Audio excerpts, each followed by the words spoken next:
कोयलांचल में था, जो आंदोलन लोहांचल में था, कोयलांचल यानी हमारा जो कोलियरी कोयला का क्षेत्र है, धनबाद, बोकारो, गिरिडीह, हजारीबाग का हिस्सा, और लोहांचल यानी जमशेदपुर का क्षेत्र, वही आंदोलन आपके जंगल महल में भी था। जो त्याग कोयलांचल वालों ने किया था, जो त्याग लोहांचल वालों ने किया था, वही त्याग जंगल महल वालों ने भी किया था। लेकिन आज कोयलांचल वालों को, लोहांचल वालों को कहने के लिए झारखंड मिला, हालांकि अधिकार वहां भी उनको नहीं है। कि जंगल महल की गलियों से एक आवाज आया है, जंगल महल की गलियों से एक आवाज आया है, उठो नौजवानों, फिर से इनकलाब आया। क्या जीना होगा? तो क्या ये नौजवान पीढ़ी जो हमारा आने वाला भविष्य है, क्या वो आज के इस कार्यक्रम के माध्यम से ये प्रतिज्ञा लेंगे कि आप अपनी परंपरा, अपनी संस्कृति, अपनी मातृभाषा को बचाएंगे? क्या आप प्रतिज्ञा लेंगे कि आप अपने सामाजिक कार्यक्रमों को, अपने सामाजिक आंदोलन को आगे बढ़ाएंगे? क्या आप प्रतिज्ञा लेते हैं? आज आपको ये प्रण लेना होगा, क्योंकि 21वीं सदी में हम जी रहे हैं। आज बहुत जल्दी हम लोग दिशा से हट जाते हैं, अपने रास्ते से भटक जाते हैं। इसलिए आज नौजवान पीढ़ी को विशेषकर आपको ये प्रण लेने की आवश्यकता है कि आज हमारी पहचान क्या है, हमारी परंपरा क्या है। उस पहचान को, उस परंपरा को, उस भाषा, उस संस्कृति की विरासत को, उसे सुरक्षित रखना है। आज हमें ये प्रण लेना होगा। ठीक है दादा, टुकु बोसुन, नमस्कार नमस्कार। তুমি নিয়েছি নাই, আমি বুঝতে পারি তুমি বসুন। आज ये प्रण लेने की आवश्यकता है, और विशेषकर जंगल महल के नौजवानों, मेरे भाइयों, मेरी बहनों, मेरे अभिभावकों, मुझे अफसोस होता है, मुझे दुख होता है आपको यहां देखकर। दुख हमें झारखंड के लोगों को भी देखकर होता है, लेकिन आपके लिए दुख थोड़ा ज्यादा इसलिए होता है कि जैसा भी सही जमशेदपुर वालों को झारखंड मिला, सरायकेला वालों को झारखंड मिला, धनबाद वालों को झारखंड मिला, बोकारो वालों को झारखंड मिला, हजारीबाग, गिरिडीह को झारखंड मिला, रामगढ़ को झारखंड मिला, रांची को झारखंड मिला, लेकिन झारखंड बनने का हकदार और झारखंड में शामिल होने का हकदार पुरुलिया, झारग्राम, बांकुड़ा के लोग भी रखते थे। आज बिल्कुल इस बात का अफसोस आपकी आंखों में भी झलक रहा है और हमें भी झलकता है। जो आंदोलन कोयलांचल में था, जो आंदोलन लोहांचल में था, कोयलांचल यानी हमारा जो कोलियरी कोयला का क्षेत्र है, धनबाद, बोकारो, गिरिडीह, हजारीबाग का हिस्सा, और लोहांचल यानी जमशेदपुर का क्षेत्र, वही आंदोलन आपके जंगल महल में भी था। जो त्याग कोयलांचल वालों ने किया था, जो त्याग लोहांचल वालों ने किया था, वह त्याग जंगल महल वालों ने भी किया था। लेकिन आज कोयलांचल वालों को, लोहांचल वालों को कहने के लिए झारखंड मिला, हालांकि अधिकार वहां भी उनको नहीं है। आज भी वहां उनको मजदूरी के लिए तरसना पड़ता है।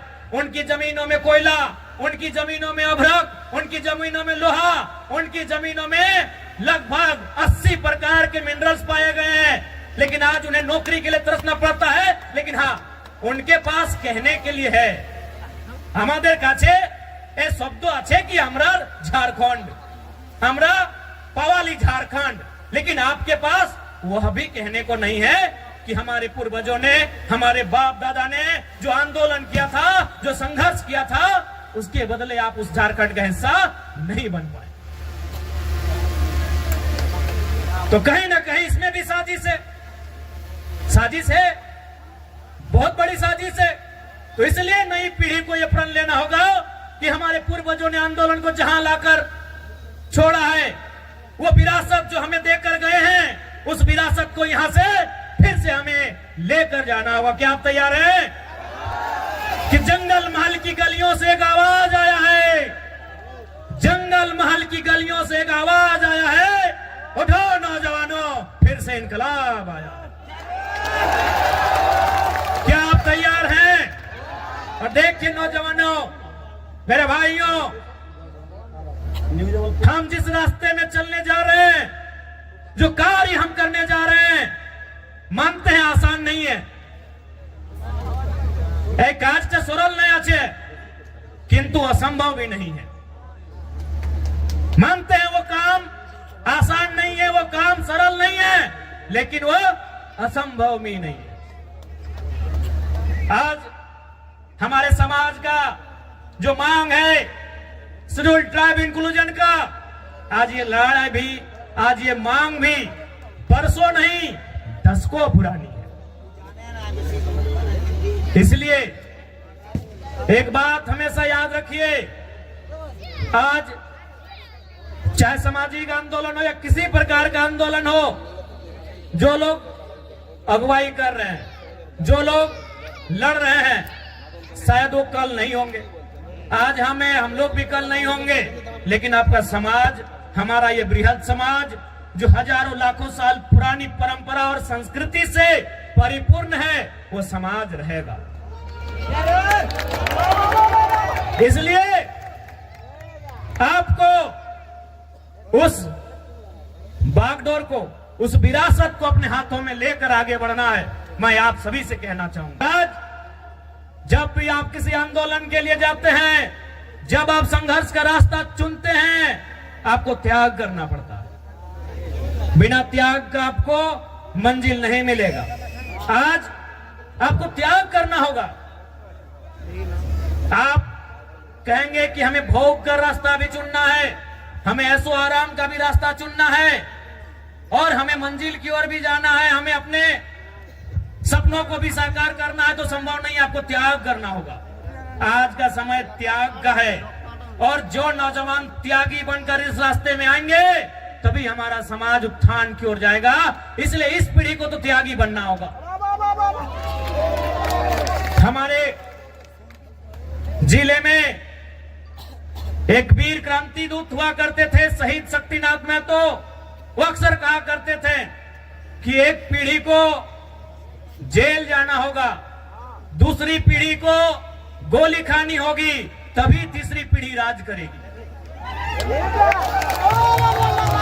हमारी एक पीढ़ी जिसमें शहीद शक्तिनाथ महतो स्वयं, जिन्होंने ये नारा दिया था कि एक पीढ़ी को गोली खाना होगा, और शहीद शक्तिनाथ महतो ने खुद गोली खाई। उनके साथ निर्मल दादा ने गोली खाया। ऐसे अनगिनत, गिनती हम नहीं कर पाएंगे, इतने लोगों ने गोली खाया। अब का जो समय है कि एक पीढ़ी गोली खाएगी, दूसरी पीढ़ी जेल जाएगी, ये शायद जेल की स्थिति वाला समय है।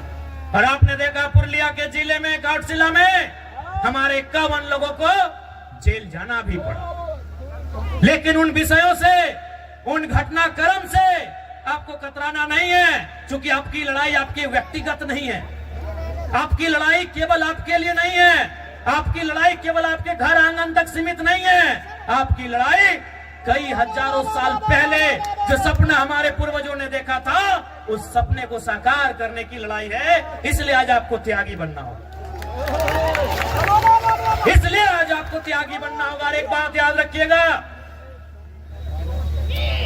जो संघर्ष को चुनते हैं वही सफलता के करीब जाते हैं। आज का समय संघर्षों का समय है मेरे भाइयों। जो भी पर्व हम लोग मनाते हैं उसका एक संदेश होता है। हमारे जो तो पर्व आछे, जो तो त्योहार आछे, ওদের ভিতর একটা মেসেজ আছে, সন্দেশ আছে কি আর মানে কি, এই কাজটা আমাদের পূর্বজ কি জন্য করেছে, এই কাজটা কেনে, এই বরদ খুঁটা কেনে, এই কাড়া খুঁটা কেনে, এই টুসু কেনে, এই করম কেনে, জিতিয়া পরব কেনে, এই কোনো না কোনো ওদের ভিতরে একটা মেসেজ আছে। তো বরদ খুঁটার মানে কি সবাই জানি कि আমরা चासा लोग माने की न, सावन महीना का जो समय होता है हम वो खेती बाड़ी करते हैं, धान लगाते हैं, हार जोतते हैं। इधर भी वही टाइम होता है ना। अब मार्च में नहीं ना करते हैं, न 2-4 को खेत देखे थे मार्च तरफ। यानी हम सावन महीना, जिसे हम लोग अंग्रेजी के कैलेंडर में जुलाई अगस्त के आसपास कहेंगे, यानी उस समय हम क्या करते हैं, हल चलाते हैं और खेत में धान लगाते हैं। और मूल हमारा संबंध धान से। उसके बाद का जो समय होता है सितंबर आधा, अक्टूबर पूरा और थोड़ा सा नवंबर, यानी 1.5-2 महीना क्या होता है कि हमारा जो बरद है, काड़ा है, उसको रिलैक्स हो जाता है। तो भाई रिलैक्स हो जाता है तो उसको हम लोग क्या करते हैं इस त्योहार में, उसको पहले तेल लगाते हैं। हमरा की कोरी वाके तेल मखाए कहे ना, तेल किसको मखाया जाता है, लगाया जाता है, जो थका हारा होता है। आज के यदि हमारे घरे यदि बाड़ी कोनो पहुना आस्य, कोनो कुटुंब आस्य, तो हम उनको क्या करते हैं कि बैठिए थोड़ा तेल लगा देते हैं, भाई आप बहुत दूर थक के आए हैं। तो तेल किसको लगाया जाता है, जो थका होता है। तो हमारा जो बरद है, काड़ा है, ये सावन महीना में इसको जोतते जोतते नारते नारते ये थोड़ा थका है। अब इसको तेल लगा के बोल रहे भाई थोड़ा सा तुम अब तंदुरुस्त हो जाओ, तुम थोड़ा सा फिट फाट हो जाओ। कहे ना फिर अब आ रहा है कार्तिक और अगन का महीना कि धान काटना है और फिर तुमको काड़ा गाड़ी में लोड करके घर पहुंचाना है। अब धान काटने के बाद फिर बरद गाड़ी में लोड करके घर भी पहुंचाना है और माड़ा भी गुरहना है, धान खिजाना भी है। तो इसीलिए इसको तेल लगाते हैं कि तुम अब या तुमको फिर से तैयार हो जाओ। यही हमें एटाई ना जिज्ञासा करছি कि भाई कोनो ना कोनो আমাদের त्योहार আমাদের परब मैसेज আছে, तो मैसेज की ना हम आपको तेल लगा दिया फिटफाट, और अभी खूंटा भी कहे कि उसको गुस्सा दिला रहे हैं कि भाई तुम और गुस्सा हो जाओ, तुम ही रागे तुम ही रिझे। कहे ना इसी गुस्सा के साथ मेरा खेत से धान उठाना, हम लोग का खेत भाई सबका आधा खेत आसान नहीं है। कुड़मीर खेत से धान उठाए के लाना आसान है कि, तो वही उसको गुस्सा दिलाते हैं, सूप से मंदिर बजा के ऐसे